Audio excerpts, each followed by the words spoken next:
So now on the level 3, we are going to now incorporate a few different piping that we have learned to put together to see how you can combine the piping techniques together.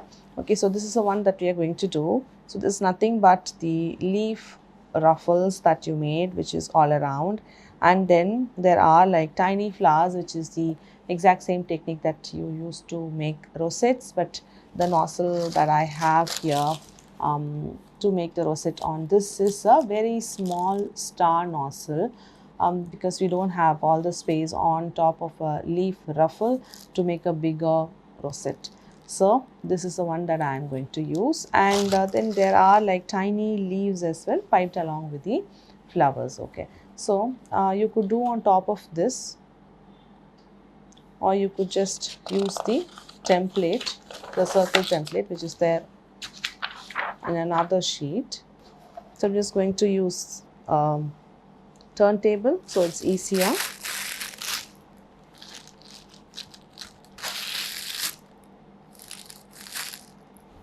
Okay, and then I'm just going to first make the leaf ruffle.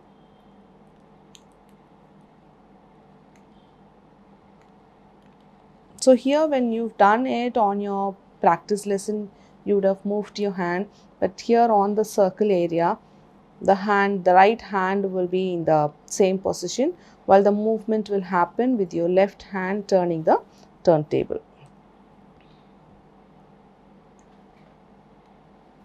So you can observe the right hand is in the same position.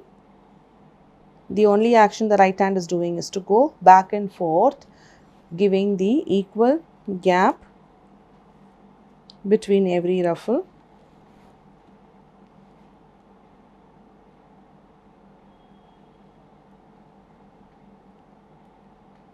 Okay, so the leaf ruffle in the circle is done, and now I'm just going to use the star nozzle and the pink buttercream to just make really tiny rosettes.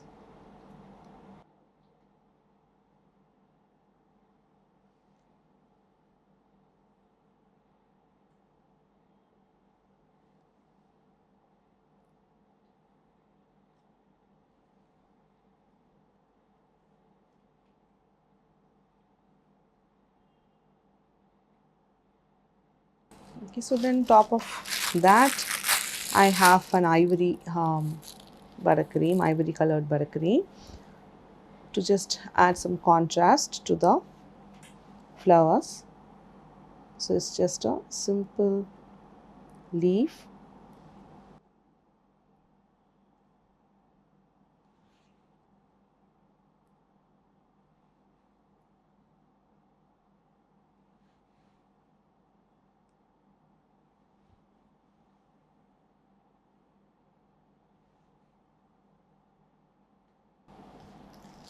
Okay, so you have 3 different techniques piped together in this particular variation. So this just to give some idea where you can use quite a bit of the piping practices that we've learned to put together in a creative way, so you could have more options to decorate your cakes as you're finishing them. So with this we have one last variation to do and catch you up in that last piping practice lesson.